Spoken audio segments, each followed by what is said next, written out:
അപ്പോൾ നമ്മൾ കൊട്ടിയൂർ യാത്ര കഴിഞ്ഞതിന് ശേഷം നേരെ പോയത് പറശ്ശിനിക്കടവ് മുത്തപ്പൻ്റെ അടുത്തേക്കാണ് കേട്ടോ. നമ്മൾ പോയപ്പോൾ നല്ല തിരക്കുണ്ട്. കൊട്ടിയൂർ പോയി വരുന്ന ആളുകളെല്ലാം ഈ മുത്തപ്പൻ്റെ അടുത്ത് വന്നിട്ടും ദർശനം വാങ്ങിയിട്ടാണ് പോകുന്നത്. ഞങ്ങൾ പോകുമ്പോൾ നല്ല തിരക്കാണ്. എന്നാലും നമ്മൾ ബോട്ട് യാത്രയും കാര്യങ്ങളൊക്കെ ചെയ്യാൻ മറന്നിട്ടില്ല. നമ്മൾക്ക് ബോട്ട് യാത്ര ചെയ്യാനുള്ള ടിക്കറ്റ് എടുക്കാൻ പോവാം. വെയിലും മഴയും കുറുക്കൻ്റെ കല്യാണം പറഞ്ഞ പോലെ അത്യാവശ്യം വെയിലും ഉണ്ട്, ചെറിയ തോതിൽ ചാറ്റം മഴയുണ്ട്. ഇതൊന്നും നമ്മൾ ശ്രദ്ധിക്കുന്നില്ല കേട്ടോ. നമുക്ക് ആ സന്തോഷമില്ലേ, ഭയങ്കര ഹാപ്പിനെസ് എന്ന് പറഞ്ഞ സംഭവം നമുക്ക് ആ സമയത്ത് ഫീൽ ചെയ്യുന്നുണ്ട്. കാരണം ആദ്യമായിട്ടാണ് ബോട്ടിൽ പോകുന്നത്, ബോട്ട് സർവീസ് ആദ്യമായിട്ട് കാണുന്നത് പോലും. പറശ്ശിനിക്കടവ് ഞാൻ ഒരു പ്രാവശ്യം പോയിട്ടുണ്ടെങ്കിലും കുഞ്ഞുങ്ങളെയും കൊണ്ട് പോകുമ്പോൾ നമുക്ക് അത്ര ശ്രദ്ധിക്കാൻ പറ്റില്ലല്ലോ. അത്രയും അവരുടെ ചെറുപ്പത്തിലാണ് ഈ പറശ്ശിനിക്കടവ് പോയിരിക്കുന്നത്. പിന്നെ ഞാൻ പോയിട്ടില്ല. പിന്നെ ഇപ്പോൾ എല്ലാ ടെൻഷനും എല്ലാ പ്രശ്നവും എല്ലാ കാര്യങ്ങളും നമുക്ക് ഫ്രീ ആയതിനു ശേഷം നമ്മൾ പറശ്ശിനിക്കടവ് മുത്തപ്പൻ്റെ അടുത്ത് എത്തിയിരിക്കുകയാണ്. എന്തായാലും നമുക്ക് ബോട്ട് സർവീസും പിന്നെ ചെയ്യാനുള്ളൊരു ഭാഗ്യം ഉണ്ടായിട്ടുണ്ട്. അപ്പോൾ നമുക്കൊന്ന് കണ്ടിട്ട് വരാം.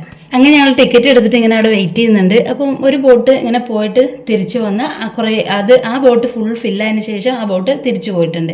ഇനി അടുത്ത ബോട്ട് വന്നിട്ട് വേണം നമുക്ക് പോകാൻ. ഞങ്ങൾ ക്ഷമയോടുകൂടി കാത്തു നിൽക്കുക കേട്ടോ. കുറച്ച് പേരുണ്ട് എന്തത് വരാത്തേ പറഞ്ഞിട്ട് ഞാൻ നിൽക്കുമ്പോൾ എന്നെ എന്തോ പറയാം ടീച്ചർ. അങ്ങനെ നമ്മൾ ഈ റീൽസിലും വീഡിയോയിലൊക്കെ കണ്ടിട്ടുണ്ട് എന്നല്ലാതെ കേട്ടോ, നമ്മളല്ല ഞാൻ കണ്ടിട്ടുണ്ട് എന്നല്ലാതെ ഇതുവരെ നേരിട്ടുള്ള അനുഭവം ഉണ്ടായിട്ടില്ല. അപ്പോൾ എനിക്ക് തോന്നി വീഡിയോ എടുത്തിട്ട് അത് നമുക്ക് ഓരോ കൊട്ടിയൂർ പോയി ആ വീഡിയോ ഇട്ടിട്ടുണ്ടായിരുന്നു. കൂടുതൽ ഓടിയിട്ടില്ല. കാര്യം എന്താ വെച്ചാൽ നമ്മൾ കുറേ ദിവസത്തിന് ശേഷം വീഡിയോ ഇട്ടിരിക്കുന്നത്. അപ്പോൾ ഇത് വീണ്ടും പറശ്ശിനിക്കടവിൻ്റെ വീഡിയോ വീണ്ടും ഞാൻ കുറച്ച് ലാഗാക്കിയതിന് ശേഷം ഇട്ടിരിക്കുന്നത് കേട്ടോ. സമയമില്ലാത്തതാണ് ഏറ്റവും വലിയ പ്രശ്നം. അപ്പോൾ എല്ലാവരും ഇവിടെ അടിപൊളി കൂടിയിട്ടാണ് സീറ്റിലിരിക്കുന്നത്. സീറ്റൊക്കെ ഇഷ്ടം പോലെ ഉണ്ട്, എന്നാലും ഉന്തും തിരക്കാണ്. ഇവിടെ കണ്ടില്ലേ, നമ്മൾ ചെറിയ കുട്ടികളെ കുറ്റം പറയില്ലേ, അത് കണ്ടു നോക്കൂ. ഈ വലിയ ആളുകളാണ് ഈ ഉന്തും തിരക്കും കേട്ടോ. കസേര നീക്കിയിട്ടോ അങ്ങോട്ടും ഉന്തിയിട്ടും ഇങ്ങോട്ടും ഉന്തിയിട്ടൊക്കെ സീറ്റ് ഉണ്ട് അവിടെ. എന്നാലും നമുക്ക് അത്രയും ഭാഗത്ത് ഫില്ലാവണം, അതാണ്. അപ്പോൾ ഞാനിതാ ടീച്ചർ മേലേക്ക് കയറിയപ്പോൾ ഞാനും മെല്ലെ ഇങ്ങനെ കയറി പോവുകയാണ് മേലേക്ക്. നീന്താൻ അറിയില്ല എന്ന് പറഞ്ഞുകൊണ്ടാണ് ആ ചെറുച്ചിട്ട് പോകുന്നത് കേട്ടോ ഞാൻ. എന്തായാലും ഈ വർഷം കൊട്ടിയൂർ യാത്ര, പറശ്ശിനിക്കടവ് യാത്ര, ഇനിയും ക്ഷേത്രങ്ങൾ ഇഷ്ടം പോലെ വരാനുണ്ട്. ഞാൻ പോയ എല്ലാ ക്ഷേത്രത്തിൻ്റെ വീഡിയോ വരുന്നുണ്ട് കേട്ടോ. ഒന്ന് സപ്പോർട്ട് തരണം നിങ്ങൾ. കാരണം എന്താ വെച്ചാൽ കുറച്ച് ലാഗ് ആക്കണതിനനുസരിച്ച് എൻ്റെ ഫോളോവറും പോകുന്നുണ്ട്, സബ്സ്ക്രൈബർ പോകുന്നുണ്ട്. അങ്ങനെ എനിക്ക് കുറേ പേര് നഷ്ടമാവുന്നുണ്ട് കേട്ടോ. നിങ്ങളൊന്ന് കൂടെ കൂടണേ. അപ്പോൾ നമ്മൾ ടിക്കറ്റ് എടുത്തത് നഷ്ടമാവണില്ല കേട്ടോ. കാരണം 3 റൗണ്ട് അടിച്ചിട്ടാണ് ആ ബോട്ട് നമുക്ക് കരയ്ക്ക് അടുപ്പിച്ച് തരുന്നത്. 3 റൗണ്ട് ആകുമ്പോൾ തന്നെ നമുക്ക് പരമാവധി നമ്മൾ അത്രയും ഭാഗം കവർ ചെയ്യുന്നുണ്ട് അവർ. പാട്ട് വെച്ചിട്ടും നമ്മൾ എന്താ പറയാന്ന് എനിക്ക് അറിയുന്നില്ല. വീഡിയോയിൽ എന്ത് പറയണമെന്നറിയില്ല. ഒരു കൊടക്കയിൽ എന്ന പോലെ ഞങ്ങളെല്ലാവരും കൂടി ഹേമ ടീച്ചറെ ഷാള് പിടിയും വലിയും വലിച്ചിട്ട് എല്ലാവരും തലയിലിട്ടുണ്ട്. അത്യാവശ്യം വെയിലുണ്ട്, മഴ പോയിട്ടോ, ചെറുതായിട്ടുള്ള ചാറലായിരുന്നു.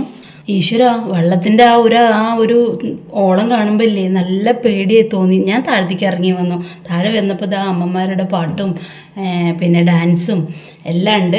നമ്മൾ പിന്നെ വിട്ടുകൊടുക്കില്ലല്ലോ. കാരണം നമ്മൾ ടയേർഡ് ആയതുകൊണ്ട് തന്നെ നമുക്ക് ഡാൻസ് ഒന്നും കളിക്കാൻ പറ്റിയിട്ടില്ല കേട്ടോ. നമ്മുടെ കലാഭവനിയുടെ പാട്ടാണ് ബോട്ടിൽ കേൾക്കുന്നത് കേട്ടോ നമ്മുടെ ചെവിയിലേക്ക്. അപ്പം നമുക്ക് തന്നെ ഡാൻസ് കളിക്കാനൊക്കെ നല്ല മൂടുണ്ട്. കൊട്ടിയൂർ പോയി നിന്നോടുകൂടി നമ്മുടെ എല്ലാ മൂടും പോയിട്ടുണ്ട്. 5-8 മണിക്കൂർ ഒരേ നിന്നപ്പോഴേ ശരീരം പറ്റ ടയേർഡാണ്. ഡാൻസ് നല്ല ഇരുന്നോടത്ത് എഴുന്നേക്കാൻ പോലും വയ്യാത്തൊരു സിറ്റുവേഷനാണ് നമുക്കുണ്ടായത്. നമ്മൾ കൊട്ടിയൂരത്തെ വീഡിയോ, പറശ്ശിനിക്കടവ് വീഡിയോ, ഇനി നമ്മൾ പോയ അമ്പലങ്ങളിലെ എല്ലാ വീഡിയോയും വരുന്നുണ്ട് കേട്ടോ. നിങ്ങളെല്ലാവരും വീഡിയോ ഒന്ന് കാണണേ. അപ്പം ഈ പുറകിൽ നിന്ന് കളിക്കുന്നത് എൻ്റെ ടീച്ചറാട്ടോ, എൻ്റെ ക്ലാസ് ടീച്ചറാണ്. അതായത് ഞാൻ 5ഉം 6ഉം 7ഉം പഠിച്ച ക്ലാസ്സിലെ ടീച്ചറാണ്. അപ്പോൾ ടീച്ചറെ കൂടെ എൻജോയ് ചെയ്യാൻ കിട്ടിയൊരു ഭാഗ്യമല്ലേ അത്. എന്താ പറയുക, പറഞ്ഞറിയിക്കാൻ പറ്റാത്ത ഒരു ഭാഗ്യം തന്നെയാണ്. നമ്മൾ പണ്ട് ടീച്ചർ എന്ന് പറയുമ്പോൾ കാണുമ്പോൾ തന്നെ പേടിച്ച് നിന്ന ആളോട് ഇന്ന് നമ്മൾ ഭയങ്കര ചില്ലായിട്ടാണ് പെരുമാറുന്നത്. ടീച്ചറും അങ്ങനെ തന്നെ കേട്ടോ. വൈബിൻ്റെ ടീച്ചറാണ്. വൈബ് എന്ന് പറഞ്ഞാൽ അടിപൊളി വൈബാണ് ടീച്ചർ. ആർക്കും എഴുന്നേറ്റ് ഡാൻസ് കളിക്കാൻ വയ്യേ. കൊട്ടിയൂർ പോയി വരുന്നത് മടുത്തുകൊണ്ടാണ് ഇവരെല്ലാവരും ഇരുന്ന് ഡാൻസ് കളിക്കുന്നത് കേട്ടോ. ഈ സൈഡിൽ കുറേ അമ്മമാർ കളിക്കുന്നുണ്ട്. ഞങ്ങളിതാ ഇരുന്ന് തന്നെ കലാഭവമണിയുടെ പാട്ടാട്ട വെച്ചിരിക്കണേ. പരമാവധി ഒക്കെ അവിടെ നിന്ന് ഇരുന്ന് കളിക്കുന്നുണ്ട്. കാരണം ആർക്കും എഴുന്നേക്കാൻ വയ്യ. ഇത്രയും ലോങ് യാത്ര ചെയ്താൽ ഇത്ര ക്ഷീണം വരില്ല. പക്ഷെ നമുക്ക് കൊട്ടിയൂർ പോയിട്ട് നിന്ന ഒരു ഭയങ്കരമായ ക്ഷീണം നല്ല ബാധിച്ചു കേട്ടോ എല്ലാവർക്കും. ആർക്കും അവിടെ നിന്ന് എഴുന്നേറ്റ് നിന്ന് ഡാൻസ് കളിക്കാൻ വയ്യ. അപ്പം നമ്മുടെ ഹേമ ടീച്ചർ കഴുത്തോണ്ട് നല്ല ഡാൻസ്. പിന്നെ നമ്മുടെ പറശ്ശിനിക്കടവ് മുത്തപ്പനെ നല്ല വ്യൂ ആയിട്ട് കാണുന്നില്ലേ. ബോട്ടിൽ നിന്നാണ് കേട്ടോ ഞാൻ ഈ വീഡിയോ എടുക്കണേ. ഭയങ്കര ഒരു എന്താ പറയലേ, പറഞ്ഞറിയിക്കാൻ പറ്റാത്തൊരു സന്തോഷം നമുക്കുണ്ടാവും. എല്ലാവരും കൊട്ടിയൂർ പോയവരൊക്കെ പറശ്ശിനിക്കടവ് എത്തിയിട്ടുണ്ടാവും. അപ്പം നമ്മൾ നേരെ അന്നദാനത്തിന് കയറിയിട്ടോ ഓട്ടുപുരയിൽ. ഫസ്റ്റ് കണ്ടപ്പോൾ ഞാൻ വിചാരിച്ചു കുറച്ച് സമയം പിടിക്കുമല്ലോ പറശ്ശിനിക്കടവ്. സമയമൊന്നും പിടിച്ചില്ല, പെട്ടെന്ന് തന്നെ എല്ലാം റെഡിയായി. പുഴുക്കും കിട്ടി, തേങ്ങയും കിട്ടി. അങ്ങനെ ഞങ്ങളിതാ പറശ്ശിനിക്കടവ് വന്ന് യാത്ര ചെയ്യുക. അടുത്തൊരു വീഡിയോ രാജരാജേശ്വരി ക്ഷേത്രം. അപ്പോൾ ബൈ.